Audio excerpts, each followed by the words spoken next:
Se me cayó. Me sorprendí. ¿Escucha sí o no? ¿Sí hablo? ¿No? ¿Cómo se definía?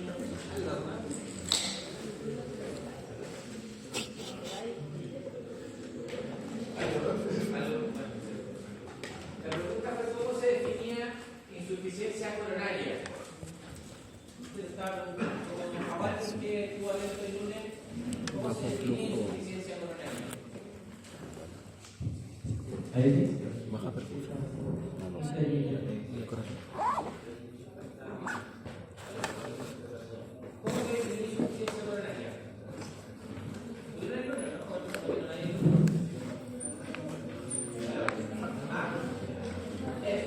La diferencia entre la voz y el consumo de oxígeno. Entonces, cuando hablamos de una telematosis, de una obstrucción fija, una placa, ¿qué mecanismo de insuficiencia coronaria va a estar operando?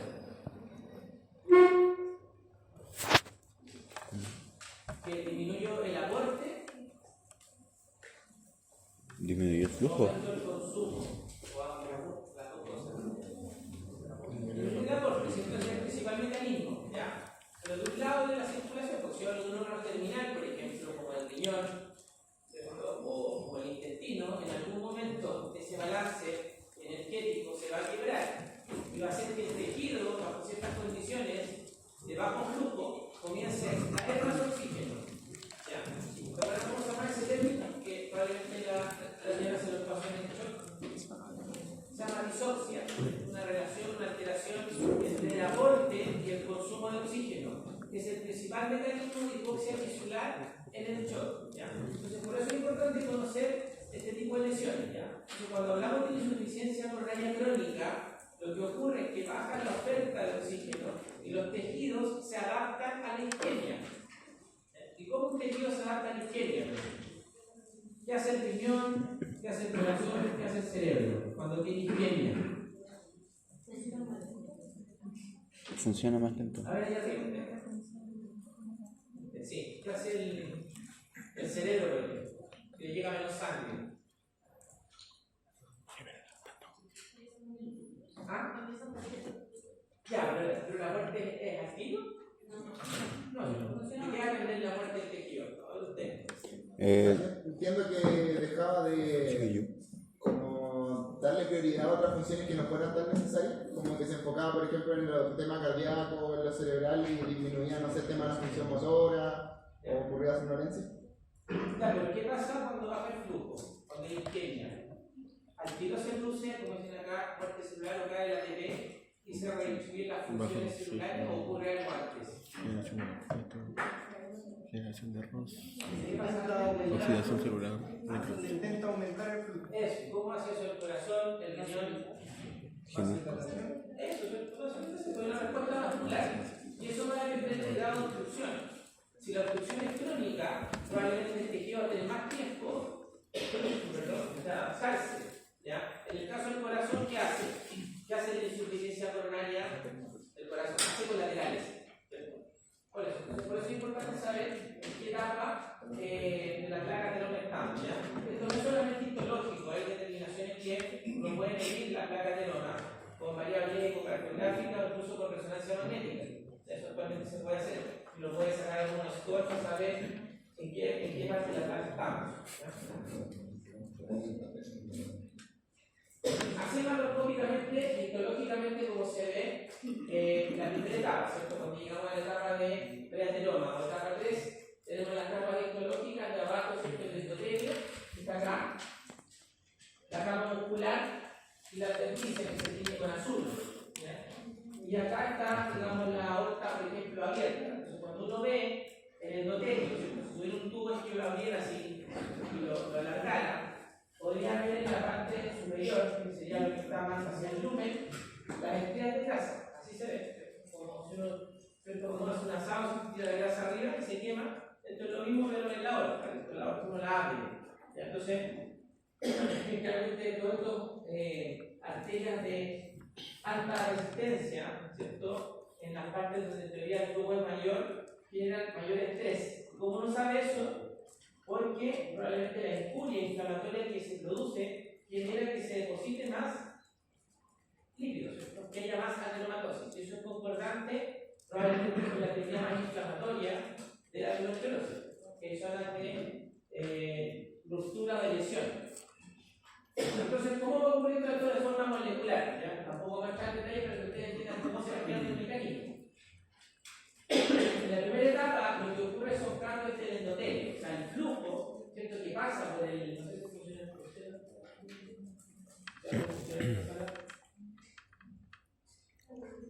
Ahí sí, no, lo que decía, no.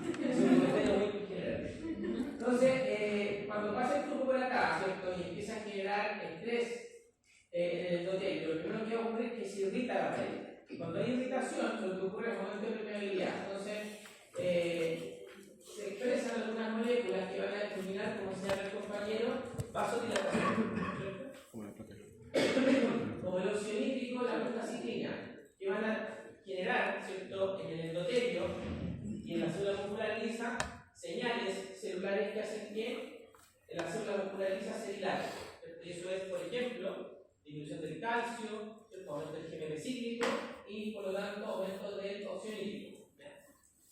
Después, ¿qué va a ocurrir? Va a haber una interacción con las células que están llegando desde la circulación.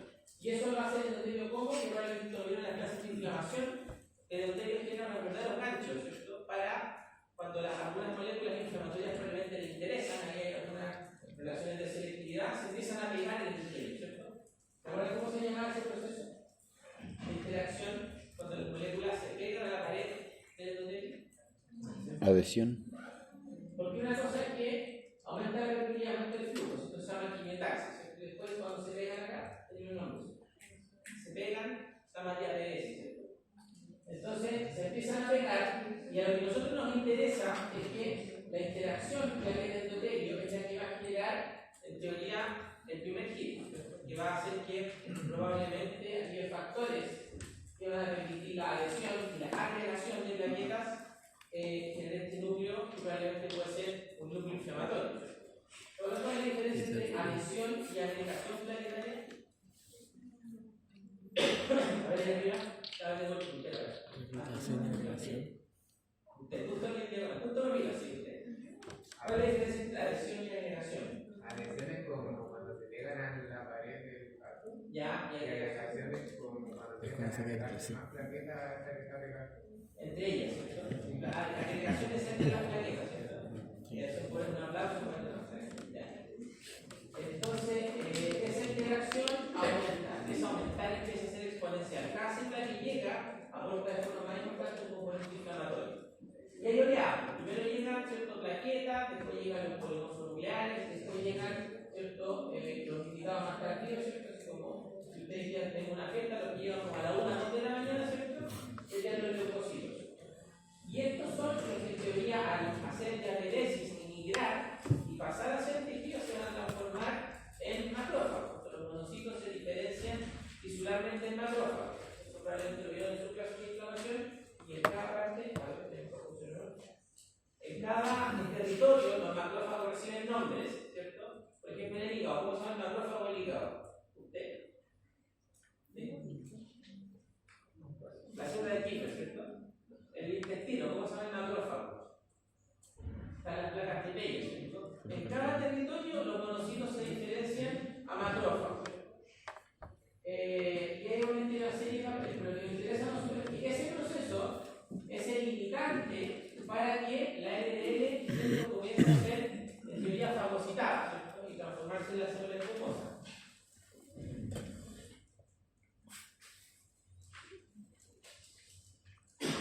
Entonces, una vez que se forma la entidad grasa, sí o sí vamos a tener monocitos con lípidos, ¿cierto? O sea, en este caso, tisularmente macrófagos, que son las células espumosas, y va a comenzar el proceso de cobertura de la placa. ¿Ya? Eso va a estar determinado por la migración. Estas células que están en la íntima van a empezar a migrar y empezar a cubrir la cápsula. Entonces, eso depende por estimulación de el fenotipo de la célula muscular. Creo que es una célula muscular ligeramente. Si yo la tomo, la hilo así que pego, le tiro calor, frío, ¿qué va a hacer?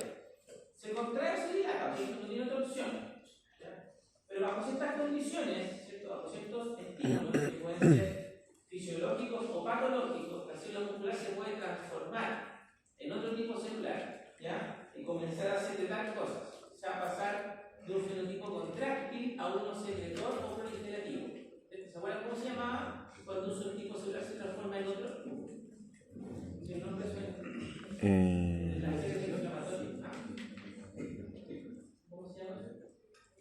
De un fenotipo diferenciado a otro. Se llama metaplasia. Entonces, esta metaplasia hace que se cubra la capa de otras células musculares que empiezan a proliferar y eso va a crear la cápsula. Después, obviamente, los linfocitos que están acá se empiezan a activar. Hay moléculas que permiten esa activación, como el TNF-alfa, y posteriormente se empiezan a agregar más plaquetas. ¿Cierto? Como ya tenemos esto en la fiesta armada, hay muchas células, entonces las plaquetas empiezan a pegarse arriba de la cápsula fibrosa. Y eso lo hace mediante algunas moléculas que permiten la agregación como los tromboxanos. Si ustedes se fijan, tenemos TGF-beta, transformación de célula muscular, TNF-alfa, activación del linfocito, ¿cierto? Y tromboxano, activación y liberación de plaquetas. Entonces, en cada proceso hay un mediador inflamatorio. Por eso estoy definimos esta patología como dice una patología inflamatoria. Porque en cada etapa se ha visto y se ha podido separar. Cuando esto empieza a crecer, y ya tenemos ya el adenoma formado, ¿qué es lo que ocurre? La lesión tiene dos opciones. Esto empieza a crecer, empieza a expandirse, ¿cierto? Y eso puede generar una estrechez acá del lumen. Entonces se fijan en eso de parte del lumen. O sea, si yo dibujo el vaso hacia el otro lado, me queda el 50%, ¿cierto? Entonces puede quedar un componente estenosante, o sea, que crece y tapa de forma crónica. Entonces piensa en alguien que, una persona que camina, no sé, 10 cuadras, y a la cuadra número 8 le duele la pantorrilla. Entonces uno le hace la arnesis, le toma los pulsos, tiene pulsos disminuidos, cambio trófico en la piel. Entonces, bueno, puede ser una insuficiencia arterial crónica y el mecanismo puede ser una placa ateroide que empezó a crecer lentamente, ¿cierto? Pero ¿qué pasa si de repente, ¿cierto?, esta cápsula o esta capa se rompe? Se rompe, ¿cierto?, que es una fibrosis o una inflamación, y sobre eso se crea una necrosis. Van a llegar muchas más células, o sea, se va a tapar bruscamente. Entonces, esta persona que ya camina 10 cuadras, camina 2 en la pierna, ¿cierto? Una isquemia aguda. Entonces, realmente cuando vemos estos cambios de patrones clínicos asociados a la dermatosis, hablamos de evento o accidente de placa. Por eso, obviamente, el clínico lo llama así. O sea, ahora tiene otro nombre, se llama evento isquémico agudo, en el caso del corazón, síndrome de coronarias agudo, en el caso del cerebro se llama infarto cerebral, pero lo que ocurre es que, dependiendo de la velocidad, predominan fenómenos necróticos. Entonces, eso tiene que ver con dos cosas. Uno, con la velocidad del proceso inflamatorio, y segundo, con el aporte de oxígeno. ¿Ya? ¿Ustedes se acuerdan de una lesión inflamatoria? ¿De qué puede depender el aporte de oxígeno? Por ejemplo, si lo ven, ustedes pasaron ya por cáncer, ¿no? ¿Vieron al concepto de cáncer? Sí. ¿Qué pasa con los tumores cuando empiezan a crecer? ¿Qué pasa en el centro del tumor? Se queda sin nutrición. Se queda sin nutrición. Se queda sin nutrición y sin oxígeno, ¿cierto? Entonces, el centro del tumor se empieza a necrosar. Salvo que existan factores que se secreten y que generen angiogénesis, ¿cierto? ¿Cómo cuál? Se lo saben. Sí. ¿A qué le llegan? ¿Cuál era? TNF. ¿El GIF? ¿El GIF? Se llama el factor de crecimiento del endotelio vascular. Si lo sigo en inglés, BFS. Entonces se secreta y ese permite generación de vasos. ¿Ya? El principal estímulo para que se secrete el factor de crecimiento del endotelio vascular, el BFG, es la hipoxia. Hay un factor transcripcional, un lado de hipoxia que se llama HIF1. Entonces, cuando aumenta la expresión de HIF1 en un tumor, yo digo probablemente el tumor va a generar neovasos. Si genera menos neovasos, necrosis. Y acá es lo mismo. Entonces, hay fenómenos macroscópicos y fenómenos celulares que explican eso. Acá es lo mismo. Lo otro que puede ocurrir, ¿cierto?, es que la cápsula se rompa, no el núcleo. ¿Ya? La cápsula se puede ulcerar porque la las plaquetas, ¿cierto? Ahí pueden crear un efecto de infiltración inflamatoria, o puede haber una trombosis, ¿cierto? O sea, se genera un componente agudo de plaquetas y las plaquetas tapan el núcleo, un evento trombótico. Y ahí obviamente va a depender de la relación, como decía acá, entre las células que van llegando y las moléculas que van rompiendo la cápsula, que se llaman metaloproteínas. Son lo mismo el nombre. Lo importante es que los accidentes de placa, cuando ocurren de forma no aguda, ¿cierto?, están determinados por un balance de sustancias. Las sustancias que rompen la cápsula y otras que forman la cápsula. Por lo tanto, yo midiendo estas cosas, incluso las puedo ver en el plasma, yo puedo saber cuán activa está una placa, por ejemplo. Y eso se puede hacer. Se puede medir.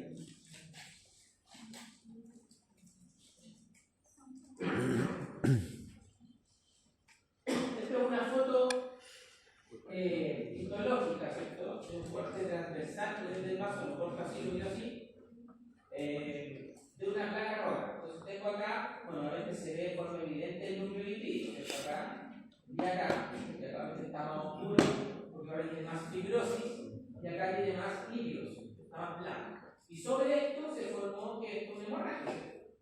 Entonces probablemente la cápsula se rompió, ¿cierto? Rompió un vaso sanguíneo, empezaron a salir ciertos glóbulos rojos y acá se formó un tabón plaquetario. Entonces aquí tenemos una rotura de placa con un fenómeno probablemente trombótico. Entonces a veces estas cosas se pueden ver cuando se hacen las necropsias de algunos pacientes, en las carotides, en las aortas abdominales, se ven estos fenómenos que son como subagudos, porque tenemos la placa que crece lentamente y el accidente de placa. Las dos cosas en un puro evento histológico. De los mecanismos vamos a entrar mucho en detalle porque tampoco hay idea que hablemos de millones de moléculas, pero que los sistematicemos en tres.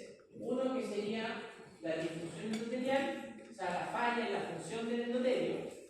Segundo, la inflamación que lleva al cansancio. Y tercero, todos aquellos mecanismos que hacen que los lípidos o la LDL ingrese más a la célula espumosa y crezca el núcleo, ¿cierto? Por eso hablamos de dilipidemia heterogénea, que cuando usted tiene colesterol malo alto es el LDL, ¿cierto? Porque el LDL es más ávido, ¿cierto?, del macrófago, y el macrófago activado ingresa a la íntima y genera placas ateromatosas. Por eso hablamos de dilipidemia heterogénea. Entonces, esos son los tres mecanismos más importantes. Con respecto a la disfunción endotelial, ¿cómo definimos disfunción endotelial? Como dice ahí, es la disminución del endotelio para introducir vasodilatación. O sea, yo tengo, de acuerdo al diámetro, por ejemplo, tomamos que esto es una arteria mesentérica. De acuerdo al diámetro de la arteria mesentérica, el diámetro en reposo y el diámetro en máxima capacidad de vasodilatación, yo sé que hay un delta, ¿cierto?, del número. Por ejemplo, si lo vamos así, no sé, lo amarillo es sin vasodilatación y todo el negro es con vasodilatación. Entonces yo puedo medir eso. Yo puedo medir esto con imágenes, ¿cierto? Yo puedo reconstruir eso. Entonces, yo sé que la capacidad de vasodilatación de la arteria mesentérica es un 53%. ¿Ya? Si en teoría, en condiciones máximas, por ejemplo, le agrego un vasodilatador, oxionítico, otros 3 vasodilatadores, y todos los que tengan, ocupar todos los receptores, teóricamente, ¿cierto? Mi capacidad va a ser 53%. Si yo hago lo mismo, ¿cierto?, y en vez de 53 se dilata a 30, se dilata menos, con los mismos 3 agonistas o mediadores. Tanto bajo esa condición, yo defino una disfunción endotelial, un concepto dinámico. Hay factores gatillantes que hacen que dos cosas. Uno que, porque esto es un balance, ¿cierto? Tenemos vasodilatadores y vasoconstrictores, ¿cierto? Si yo tengo una menor capacidad, una menor habilidad de vasodilatación, probablemente ¿qué voy a tener en cuanto al balance? Que van a haber menos vasodilatadores, ¿cierto?, y más vasoconstrictores. Entonces los mecanismos que determinan ese desbalance son, obviamente, la inflamación. Si hay más inflamación, hay más componente inflamatorio, y el estrés oxidativo, que es un mecanismo que determina a veces el consumo de vasodilatadores, o sea, que disminuyen, ¿ya? Como por ejemplo el oxígeno. Entonces, hay otros vasodilatadores como la prostaciclina, que es más potente en el territorio intestinal, en el nivel gástrico, y uno que es como un factor mixto, ¿ya?, que se llama, ese es el nombre, está al revés, pero es porque metanina, factor hiperpolarizante derivado del endotelio, que lo que hace es mantener, como dice el nombre, hiperpolarizada la célula muscular lisa. Entonces la pregunta es ¿por qué una célula muscular lisa hiperpolarizada va a vasodilatarse, como dice ahí, menos? ¿Por qué la hiperpolarización se asocia a una menor? A ver, vamos a seguir la última niña ya al fondo. Hola. ¿Qué pasa? ¿Por qué la hiperpolarización se va a asociar a menos relajación al revés? ¿De qué depende?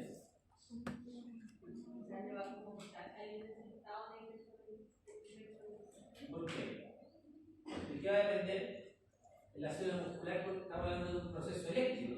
La polarización eléctrica de las células depende del potencial de membrana. Es porque si se hace más negativo. Si se hace más negativo, le va a costar, entre comillas, más relajarse, ¿cierto? Que le va a costar llegar al potencial, ¿cierto? Al potencial. Y lo otro, bueno, que en teoría hay formas de medir la disfunción endotelial. Entonces se puede medir midiendo la dilatación, por ejemplo, de la arteria braquial, cuando doy en forma oral óxido nítrico, ¿cierto? Perdón, ¿cómo se llama esto? No óxido nítrico, sino que nitrato, ¿cierto? Doy un nitrato, que es un dador, un aportador de óxido nítrico por vía oral, y eso me genera un aumento de óxido nítrico en el plasma, porque aumenta su biodisponibilidad y hace que la arteria braquial se dilate. Entonces yo puedo medir este mismo delta que le expliqué acá en el brazo, con un ecógrafo, así con un transductor, y estimar la función endotelial que se llama dependiente de flujo. Y eso técnicamente es una medida de disfunción endotelial. ¿Sí? ¿Sí? Profe, ¿por qué cuando aumenta la negatividad dentro del músculo es más difícil que la persona debería ser al revés?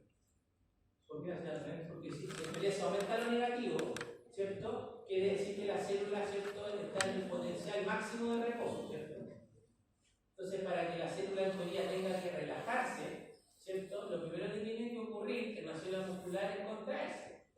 Si no llega al potencial gatillo, ¿cierto?, que salen los canales de sodio y la célula se contrae, nunca se va a relajar. Entonces, como que primero nunca la puedo despertar a la célula. ¿Ya? Entonces, generalmente cuando uno habla de potenciales muy negativos o de hiperpolarización, es imposible que la célula se pueda relajar. La célula muscular lisa, distinto a una muscular esquelética que va a depender del estímulo de la contracción que yo le dé, ¿cierto? Si le doy una hormona, ¿cierto?, o una bonita alfa, eso va a cambiar un segundo mensajero. En la célula muscular lisa, el mecanismo es eléctrico. ¿Ya?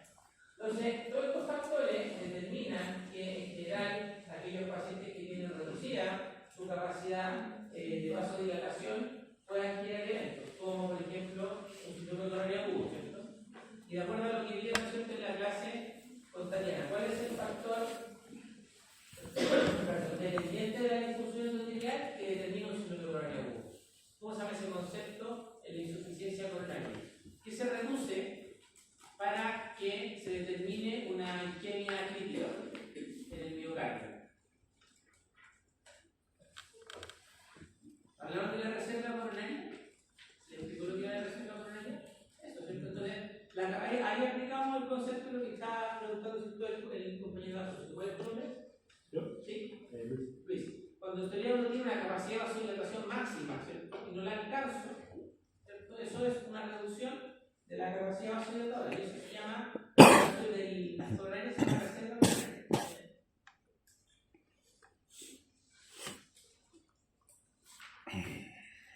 Entonces, hay estudios que han mostrado a largo plazo, estudios clínicos de seguimiento, por ejemplo a 5 o 10 años, que existen variables clínicas que se asocian a la disfunción endotelial.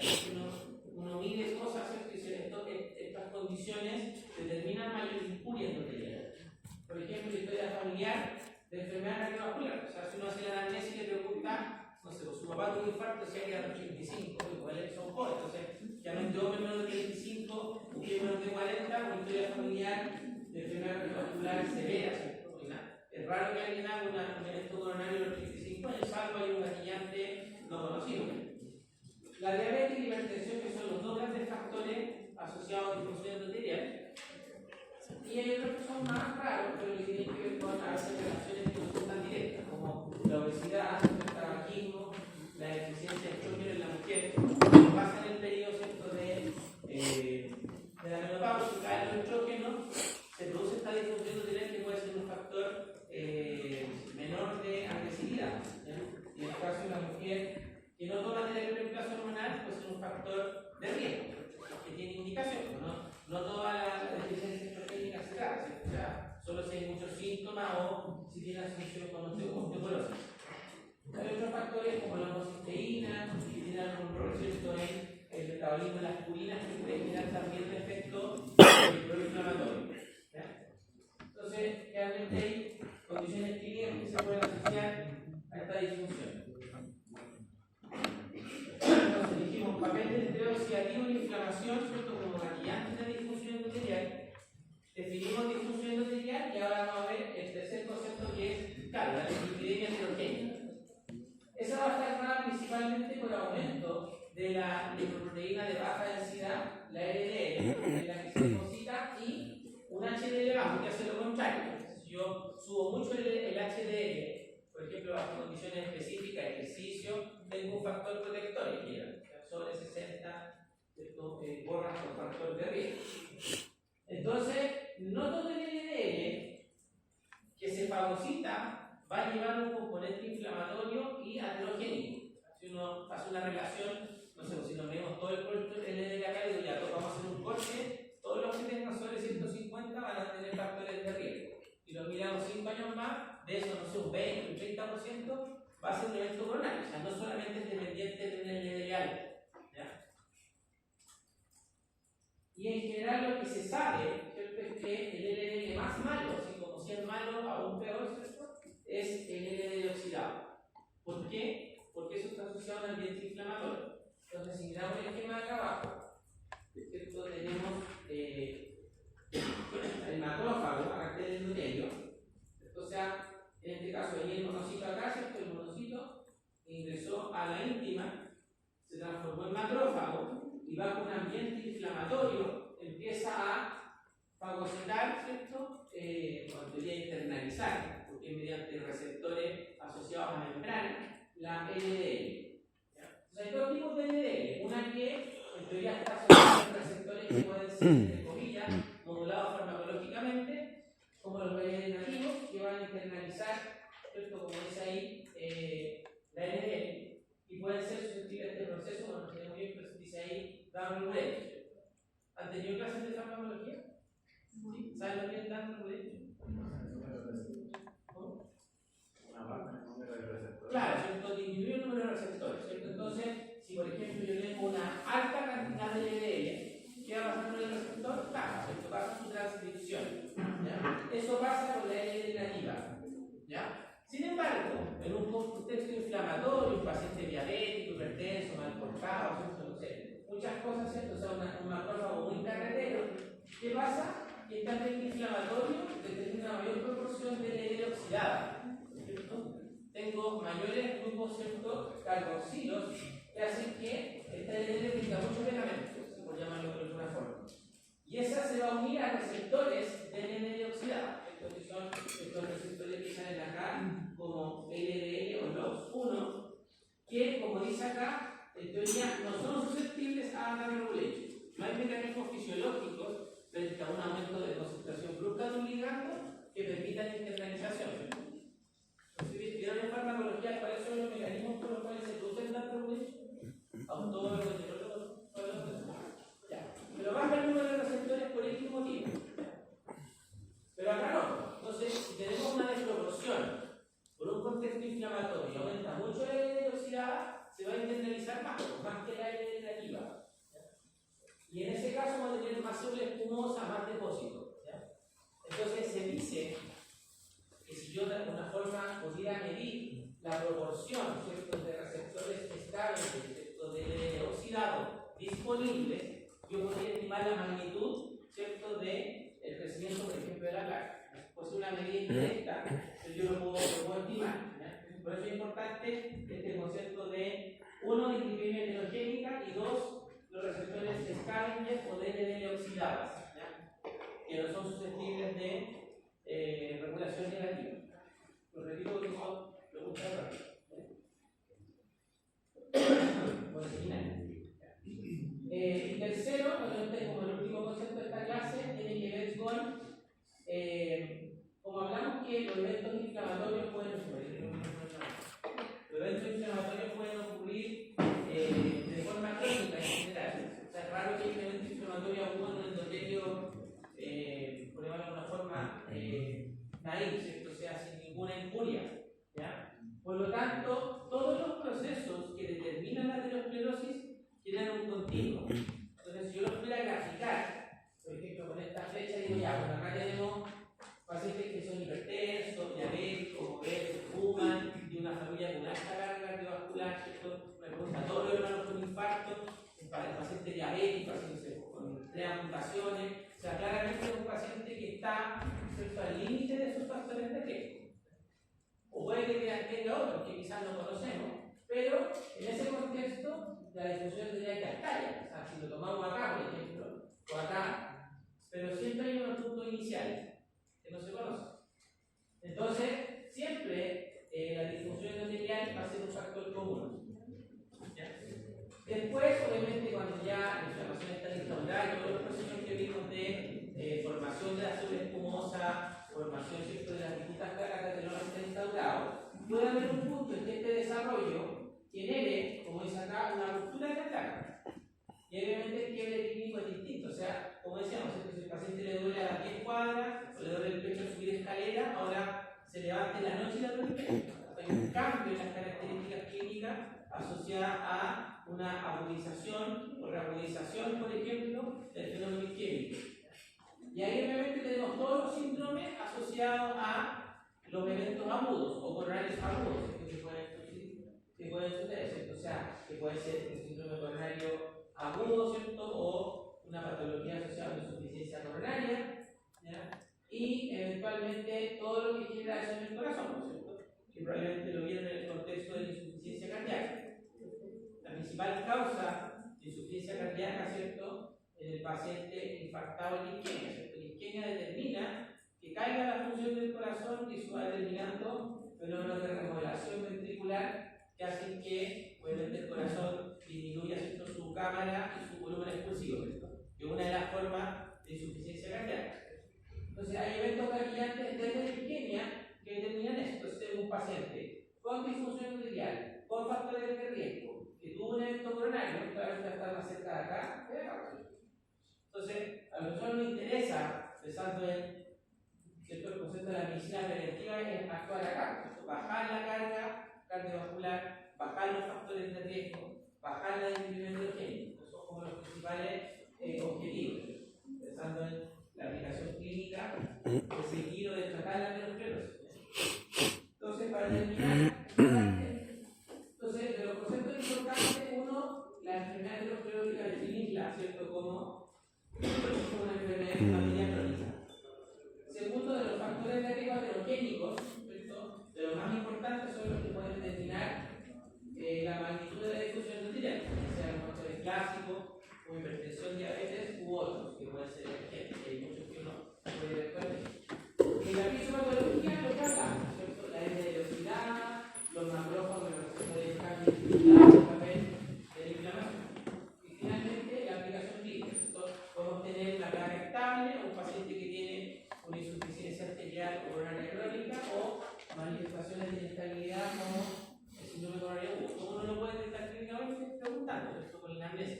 ¿Cómo es el dolor? ¿Por qué se le gatilla? ¿Cierto? Si le dolía, no sé, por hace 3 meses igual, probablemente es un cuadro más crónico y se le empezó el dolor ayer. Tener un paciente acostado con dolor acá en la urgencia o en cualquier parte por un infarto, ¿cierto? El dolor probablemente no le partió hace más de 2 días. Entonces, los eventos agudos son bastante claros cuando hay relación con la isquemia. Ya si hay eventos adaptativos, eso ya no es una cosa. Eso está claro. Falta la hipertensión. No sé si alguien tiene alguna pregunta.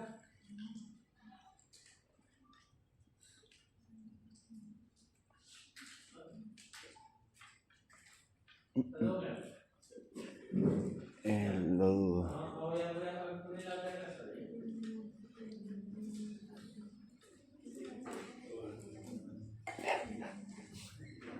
No tengo nada claro.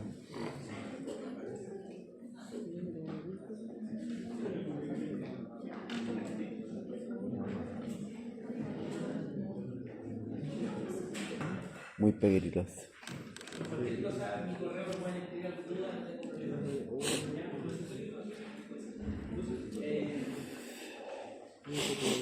Entonces, primero, la definición de hipertensión va cambiando con el tiempo. Esto va a depender de cuando yo tomo la definición, pensando en las cifras de presión que determinan la hipertensión, y eso obviamente uno toma desde las guías químicas. Las guías químicas que son europeas, la Asociación Americana, ¿cierto? La AHA es la Asociación Americana, la SC es la Europea, el SACH, el no adapta, ¿cierto? Las guías, pero realmente los puntos de corte algunas veces son parecidos, los cambios son las etapas. La sospecha se hace obviamente con algunos síntomas de signos que son específicos, ¿cierto? Que tienen que ver con manifestaciones que pueden ser o no asociadas a un daño de órgano blanco. Ahí vamos al concepto de hipertensión aguda, ¿ya? O los conceptos de hipertensión crónica que tienen que ver con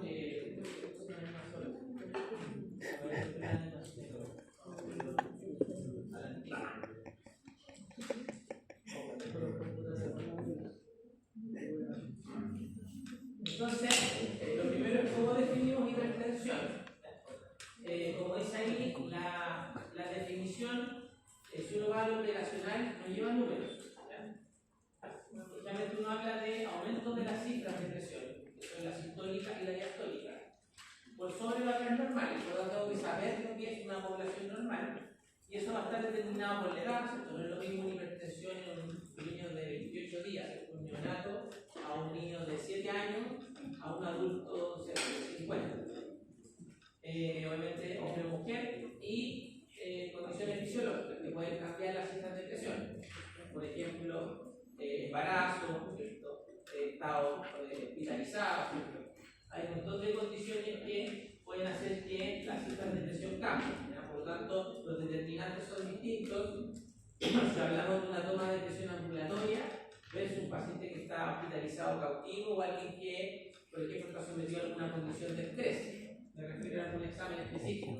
Yo voy a medir, ¿cierto?, la capacidad cardiopulmonar en un test de marcha, ¿cierto? O en un test, obviamente, las variaciones de presión van a ser distintas si yo al paciente le someto una consulta o le estoy haciendo una pesquisa preventiva. Entonces, obviamente, los valores cambian, ¿ya?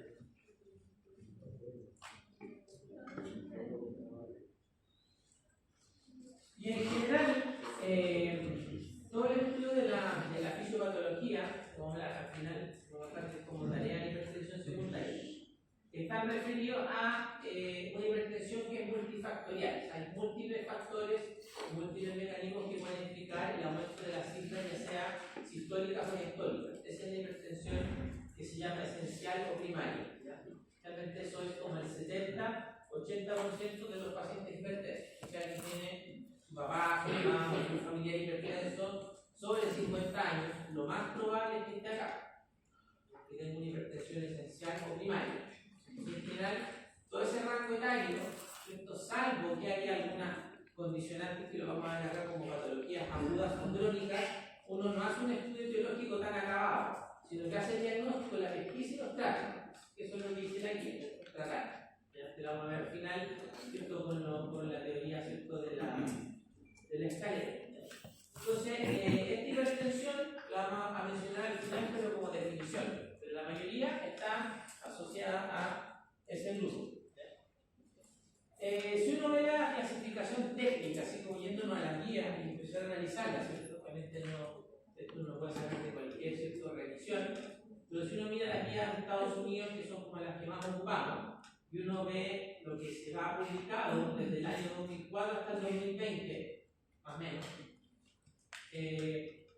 todas tienen como un punto de corte. Entonces, si alguien le pregunta, oye, hijito, no sé usted que estudia enfermería o que es de la salud, si usted que sabe mucho, ¿cuándo digo que soy hipertenso? Por un número.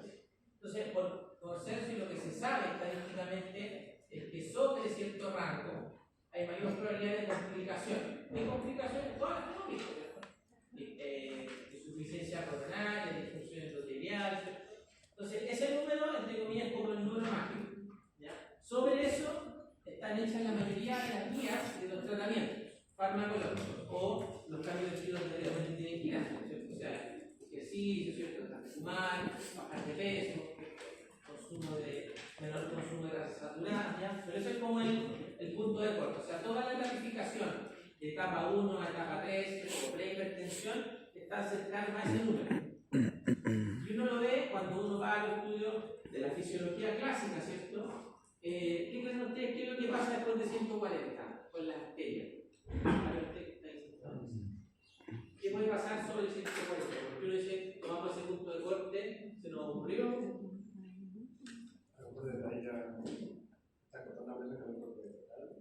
Ya, puede explotar, no, pero puede explotar como 180, un poquito más. ¿Ya?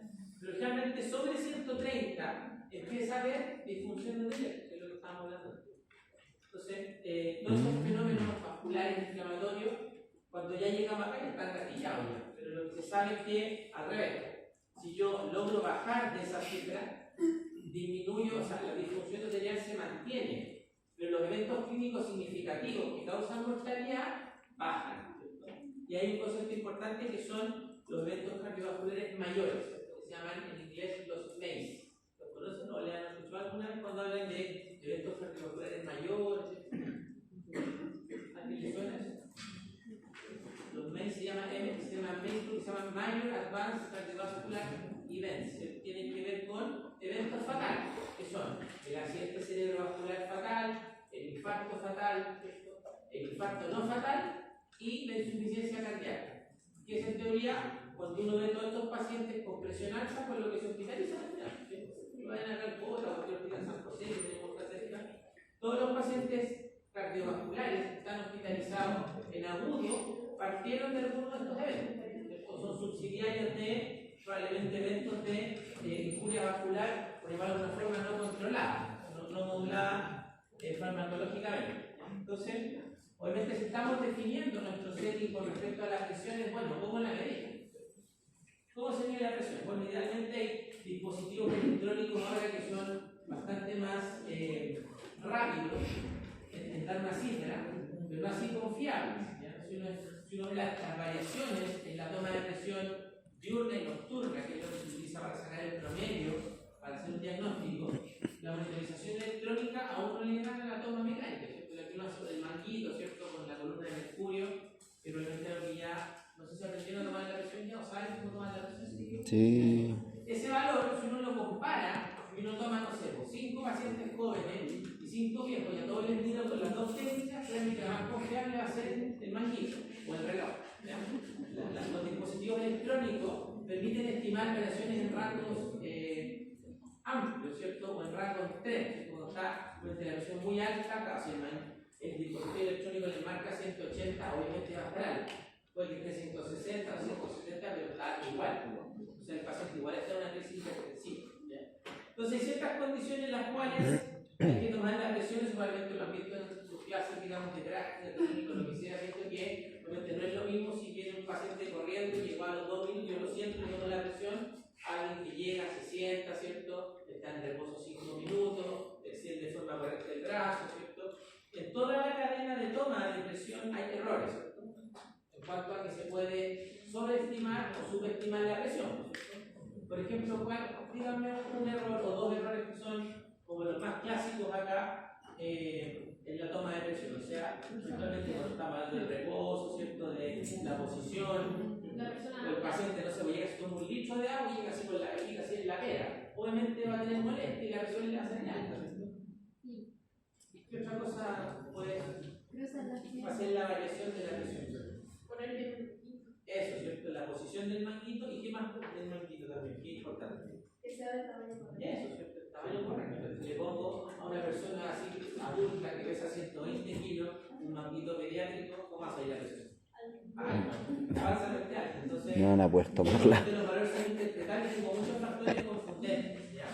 Pero aún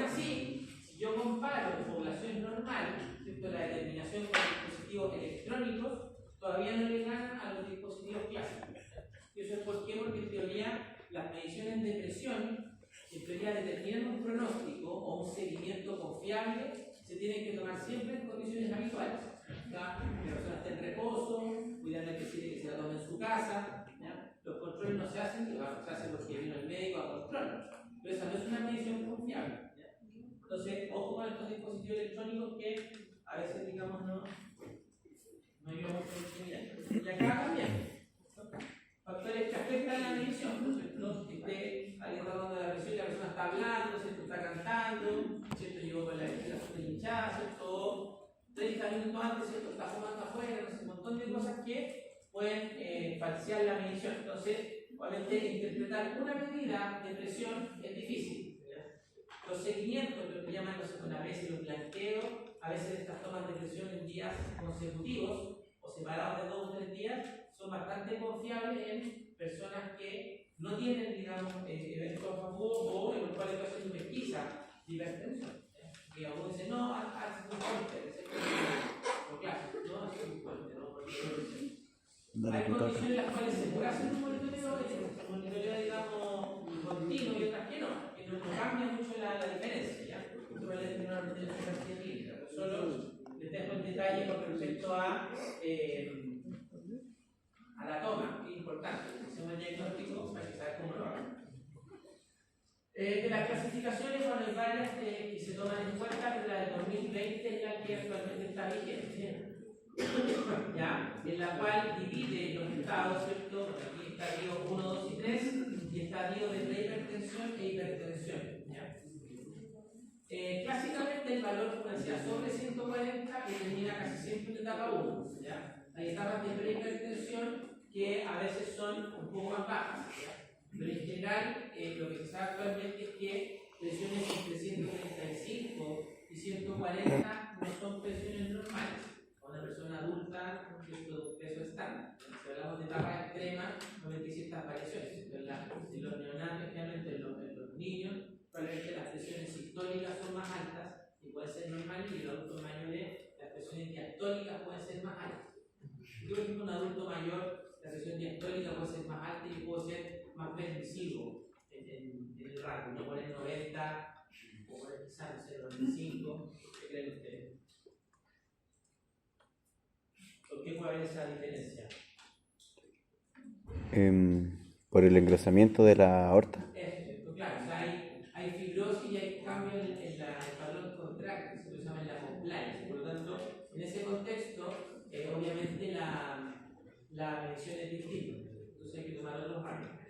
Aquí está la clasificación, obviamente esta va cambiando, así que no me interesa que se la aprendan, solo que sepan que hay guías en las cuales uno puede estimar el valor. Como por ejemplo, en la actual se toma normal bajo 130 o bajo 185.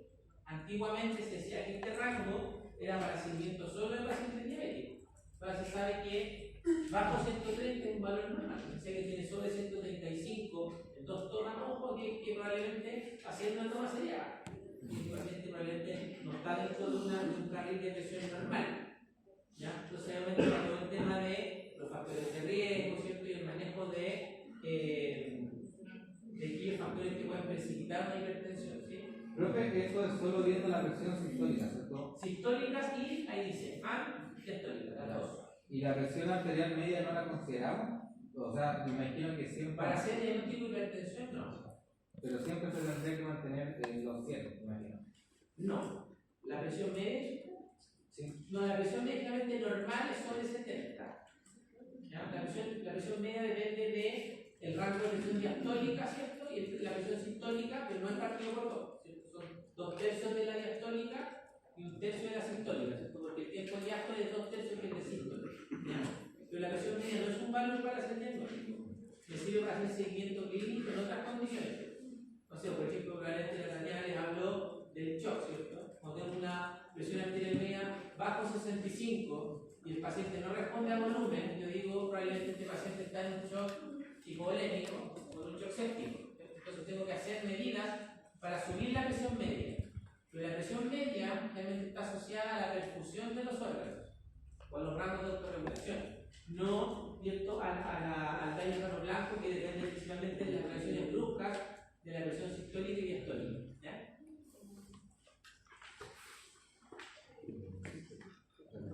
Entonces, ¿qué pasa si no tratamos a nadie, ¿cierto?, y lo miramos 5 o 10 años, todos con presión 150-100? Empieza la repercusión en los órganos. ¿Cierto? Hay, ¿cierto?, manifestaciones que pueden no estar asociadas a presión alta aislada, pero puede haber dolor de cabeza, cambios visuales. Los pacientes pueden hacer cardiopatía hipertensiva, ¿cierto?, con manifestación de la hipertrofia ventricular, con la sobrecarga crónica de volumen, de INEA. Bueno, la mayoría, ¿cierto?, 2/3 son asintomáticos, pero hay cosas que pueden variar el curso. Esto es lo mismo que la curva de la difusión endotelial. Puede haber daño en la retina, ¿cierto?, ceguera, retinopatía hipertensiva, como el diagnóstico con un fondo de ojo, cardiomegalia o arritmias, y en el caso del riñón, daño renal con proteinuria. Una de las etiologías importantes de insuficiencia renal crónica y de diálisis en Chile en hipertensión mal controlada. Obviamente está más abajo que la diabetes, pero es un factor de riesgo. O sea, un paciente hipertenso crónico puede llegar a una falla renal crónica, incluso probablemente hemodiálisis, así que no se controla. Entonces, el daño vascular de hipertensión es acelerado y es silencioso. Dentro de las manifestaciones, cuando tenemos la cefalea hipertensiva, que es la clásica cefalea del paciente que hace el diagnóstico, que es una cefalea que involucra toda la cabeza, holocrania, de curso intermiténtica, o sea, toda la presión junto con el dolor de cabeza, y la sistólica está, no sé, sobre 150, 170, o a veces una urgencia hipertensiva, sobre 180, que es una forma en la cual la mitad más o menos en proporción de los hipertensos sobre 50 años se hacen diagnóstico, un cuadro hipertensivo asociado a una cefalea.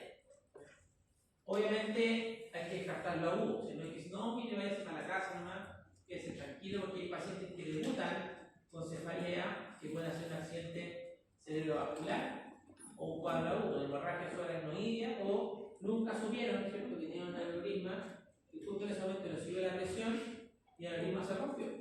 O sea, llegan con focalidad neurológica. Entonces, ¿cuál es la conducta? Si hay alguien con que yo tengo una mediana sospecha de que puede tener una cefalea hipertensiva aguda, ¿qué es lo que hay que hacer? ¿Qué quieren ustedes? ¿Lo mandamos a hospitalizar? ¿Le damos tecniquina para que le baje la presión? ¿Qué sería lo más correcto? Un vecino dice, mira, el vecino Juanito tiene 180 con fiebre en la cabeza. ¿Qué hacemos? Lo mandamos a la urgencia. Un escáner. Llamamos al SAMU, ¿sí? No se deriva a urgencia al tiro con médico general. O sea, sí, pero al final el concepto, claro, es que ese paciente obviamente no hay que desestimar su motivo de consulta y hay que observarlo.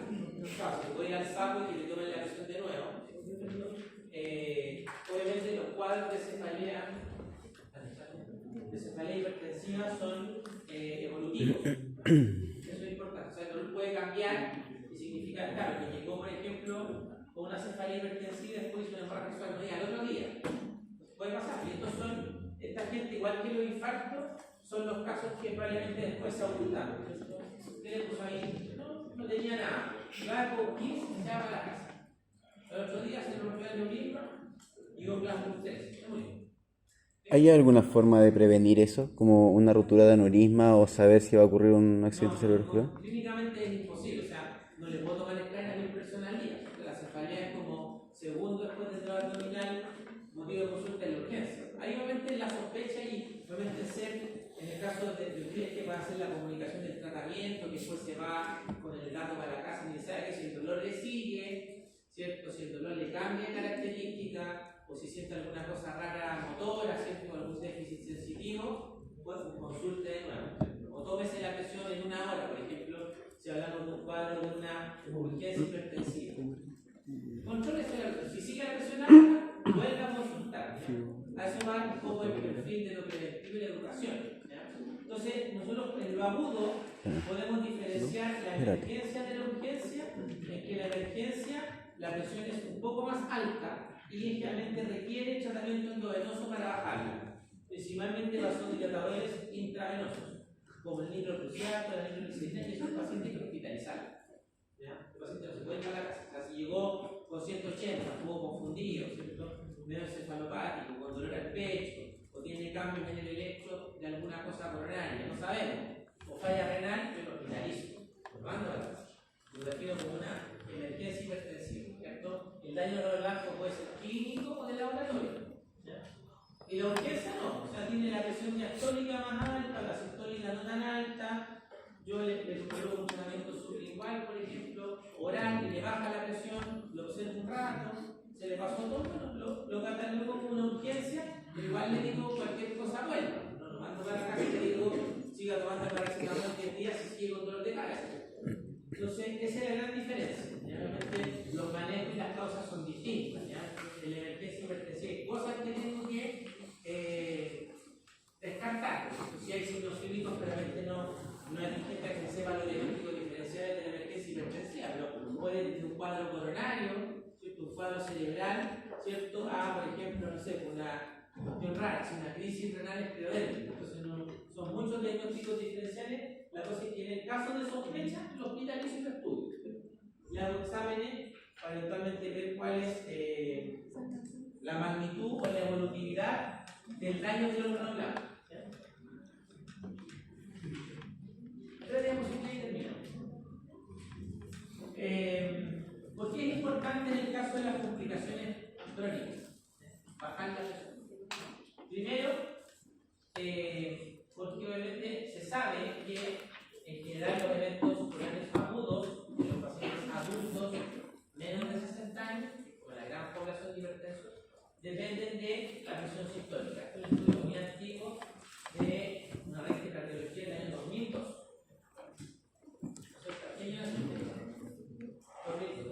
Todos chiquitos. Entonces, ¿qué se dio? Que pacientes que se siguieron por lo menos por 10 años, si yo hago un corte y tomo la presión sistólica bajo 135, esa es la tasa ¿Esto en el 2002? por 100 pacientes, y si Pensé yo que eran todos del tomo sobre 2004. 135, voy a tener de 0,7 a 1, casi 8, 88. O sea, aumenta bruscamente. Si yo hago una curva así, se llama exponencial. Entonces digo, claro, obviamente hay un punto de corte que es 130, bueno, ahora es 130. Pero me refiero, no por ser 140 el diagnóstico, una presión más baja no va a producir complicaciones cardiovasculares. ¿Ya? Ese es el mensaje.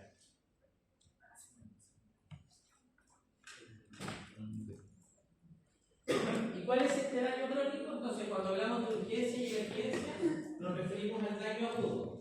¿Ya? ¿Qué? En la diapositiva anterior, ¿qué era más? Presión arterial media, que está en el riesgo. Gracias. Entonces, en el caso del daño de órgano blanco crónico, ¿cierto? Hablamos de los efectos de la presión sobre el corazón, el bloqueo ventricular, lo que es la enfermedad hipertensiva y insuficiencia cardíaca, ¿cierto? Por etiología hipertensiva. El daño renal, con la nefropatía hipertensiva, por lo mismo, ¿cierto? El ovillo vascular sin atrofia, después se fibrosa, cae la velocidad de filtración y la retinopatía. Son como las tres manifestaciones del daño crónico, o sea, la injuria endotelial crónica. ¿Ya? Y de los determinantes, dos palabras. Acuérdense de sus clases de fisiología, ¿cierto? De la fórmula de la presión arterial, que es gasto cardíaco por resistencia vascular.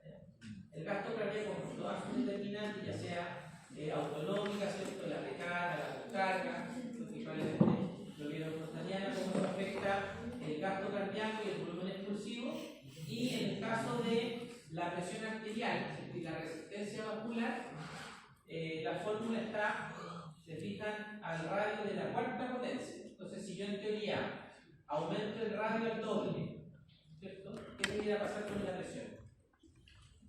Ejercicio matemático ahí. A la 16. Aumenta a 4, mucho, ¿cierto? Claro, entonces el orden de magnitud no es lineal, ¿ya? Y si más encima la asociamos un flujo, menos, ¿ya?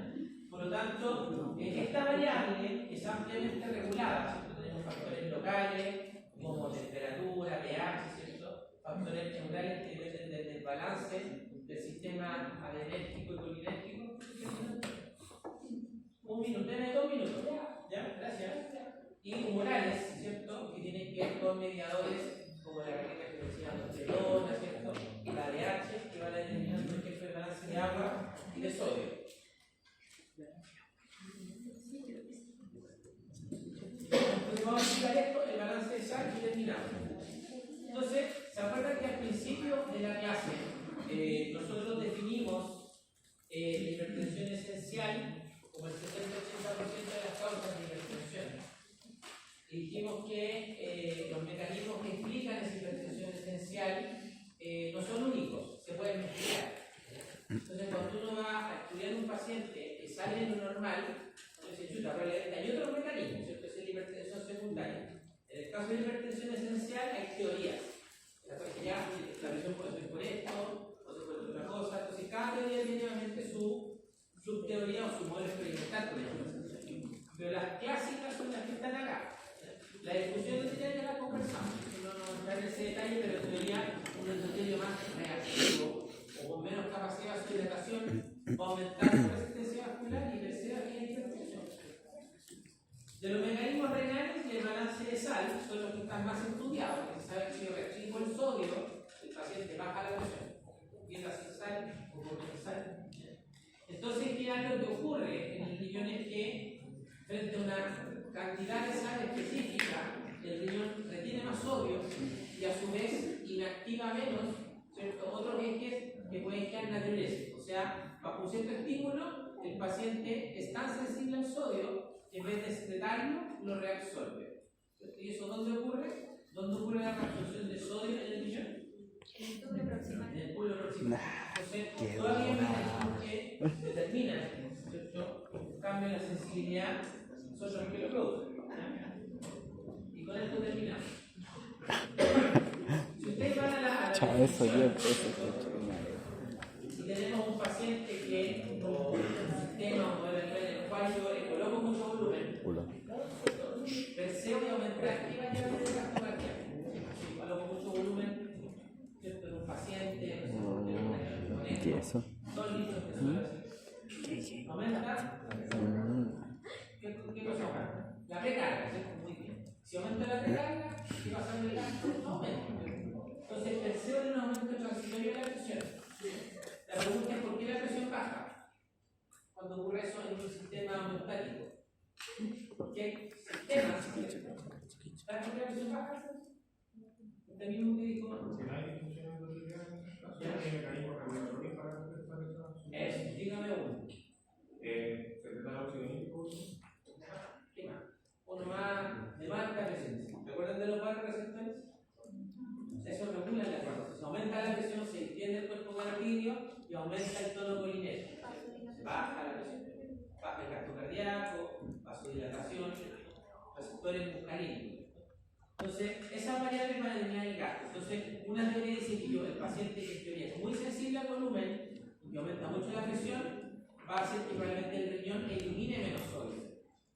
¿A pito de qué? No son teorías tubulares, en teoría, ese es como el concepto de sodio sensibilidad.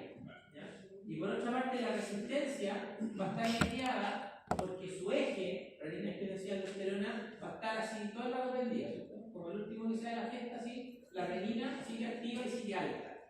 ¿Ya? Entonces, generalmente la naturaleza por presión que define la sensibilidad determina cambios bioquímicos y estructurales en el riñón. Por ejemplo, aumento en la presión hidrostática que va a elevar la presión intersticial, por lo tanto favorece la reabsorción de sodio si aumento la presión hidrostática, o que el grado de estiramiento que va a frenar, ¿cierto?, la arteria aferente. Si yo meto más volumen en el riñón con la entrada en la arteria aferente se distiende, ¿cierto? Y eso va a generar a un aumento de la presión hidrostática en la cápsula de Bowman. Pero si eso no ocurre, probablemente yo puedo seguir metiendo volumen y no aumentar la presión. Entonces, como que el riñón no está cesando que hay más volumen y sigue reabsorbiendo la misma cantidad de sodio. Entonces, no quiere memoria. Ese es otro mecanismo. Ahí va. Entonces, en general, la sobresensibilidad, bueno, se sabe que hay familias, ¿cierto?, que son hipertensas que tienen este mecanismo, son como la mitad, que tienen función renal normal. Obviamente hay poblaciones que tienen algunas mutaciones, pero generalmente tienen renina baja, no eleva la renina. Y es un mecanismo, digamos, que se ha medido. Se sabe que pueden existir esos cambios en estos pacientes. Y esos son los que uno define como sensibles al volumen. Entonces tenemos, ¿ya? Con este ejemplo, mayor sodio, ¿cierto? Como más sodio, ¿ya? ¿Dónde La me puede dieta formar, de sodio que en Chile es frecuente, ¿cierto? ¿Cuánto es el consumo promedio de sodio en Chile, más o menos? De sal. ¿Quién sabe? 5 gramos. Un poquito más, casi 10. Entonces, hay un aumento del sodio en la azúcar. Segundo, también se asocia una ingesta de potasio. Toda la teoría asociada con el potasio y tiene que ver con inactivación vascular, efectos sobre los canales, pero al final lo que ocurre es que si yo aumento el sodio, aumento el volumen por una parte, más moléculas y segundo la contractilidad de la célula vascular. Entonces esa es la tarea